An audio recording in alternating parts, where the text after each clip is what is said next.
Welcome to the Folktale Project. This is Dan Scholes. Today we have another story from Italy, and man, this story is...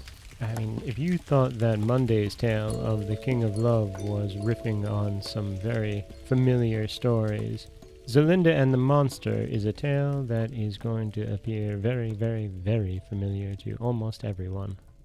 This is Zelinda and the Monster.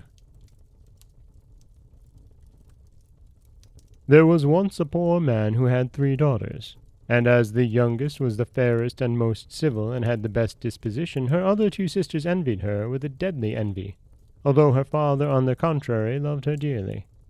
It happened that in a neighboring town in the month of January there was a great fair, and that poor man was obliged to go there to lay in the provisions necessary for the support of his family. And, before departing, he asked his 3 daughters if they would like some small presents in proportion, you understand, to his means. Rosina wished a dress.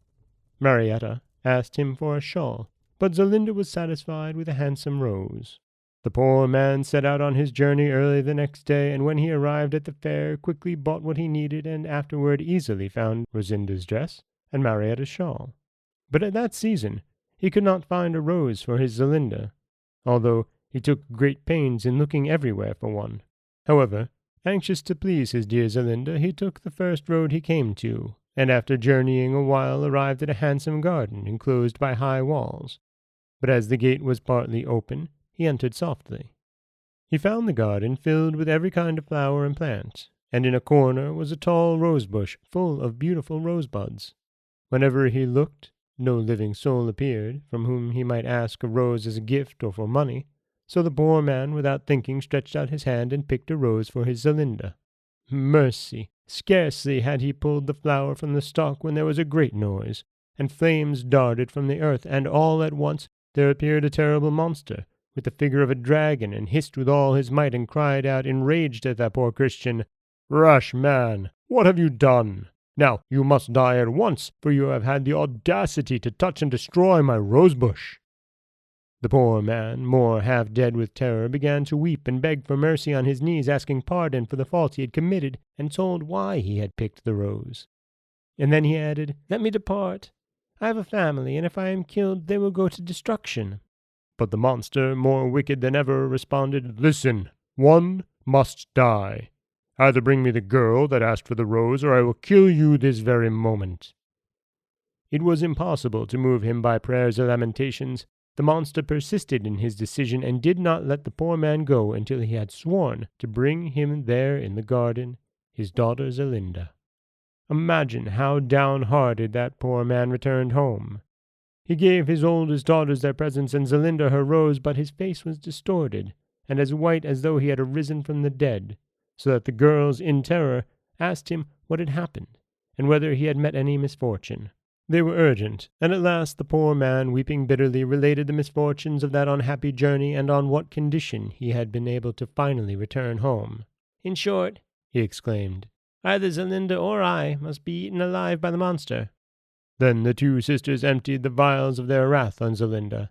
"Just see," they said, "that affected, capricious girl. She shall go to the monster. She who wanted roses at this season. No, indeed, Papa must stay with us. The stupid creature." At all these taunts, Zelinda, without growing angry, simply said, "It is right that the one who has caused this misfortune should pay for it. I will go to the monsters. Yes, Papa, take me to the garden, and the Lord's will be done." The next day, Zelinda and her sorrowful father began their journey, and at nightfall arrived at the garden gate. When they entered, they saw, as usual, no one, but they beheld a lordly palace, all lighted and the doors wide open. When the 2 travelers entered the vestibule, suddenly 4 marble statues with lighted torches in their hands descended from their pedestals and accompanied them up the stairs to a large hall where a table was lavishly spread. The travelers, who were very hungry, sat down and began to eat without ceremony. And when they had finished, the same statues conducted them to 2 handsome chambers for the night. Zelinda and her father were so weary that they slept like dormice all night. At daybreak, Zelinda and her father arose and were served with everything for breakfast by invisible hands. Then they descended to the garden and began to seek the monster. When they came to the rose bush, he appeared in all his frightful ugliness. Zelinda, on seeing him, became pale with fear, and her limbs trembled, but the monster regarded her attentively with his great fiery eyes, and afterward said to the poor man, "Very well. You have kept your word, and I am satisfied. Now depart, and leave me here alone with the young girl." At this command the old man thought that he should die, and Zelinda too stood there half stupefied, and her eyes full of tears. But entreaties were of no avail. The monster remained as insubordinate as a stone, and the poor man was obliged to depart, leaving his dear Zelinda in the monster's power. When the monster was alone with Zelinda, he began to caress her, and make loving speeches to her, and managed to appear quite civil. There was no danger of his forgetting her, and he saw that she wanted nothing, and every day, talking with her in the garden, he asked her, "Do you love me, Zelinda? Will you be my wife?" The young girl always answered him in the same way, "I like you, sir, but I will never be your wife." Then the monster appeared very sorrowful, and redoubled his caresses and attentions, and sighing deeply said, "But you see, Zelinda, if you should marry me, wonderful things would happen. What they are I cannot tell you until you will be my wife." Zelinda, although in her heart not dissatisfied with that beautiful palace and with being treated like a queen, still did not feel at all like marrying the monster, because he was too ugly and looked like a beast, and always answered his requests in the same manner. One day, however, the monster called Zelinda in haste and said, "Listen, Zelinda, if you do not consent to marry me, it is fated that your father must die.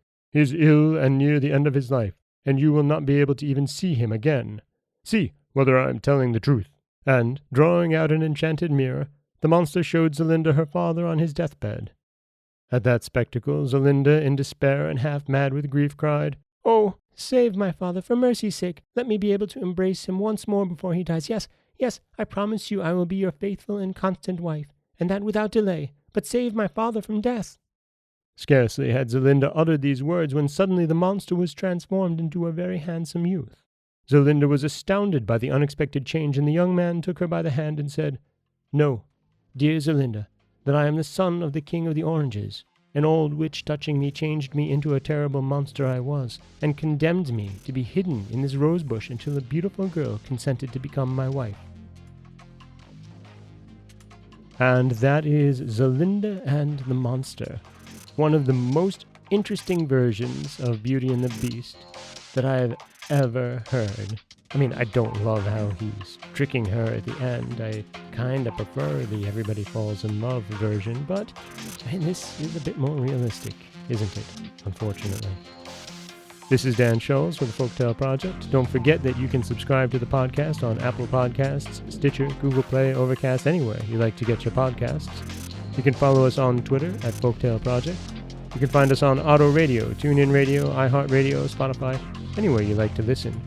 And you can always head over to folktaleproject.com, where you'll find a new story waiting for you every Monday, Wednesday, and Friday. As always, thank you so much for listening.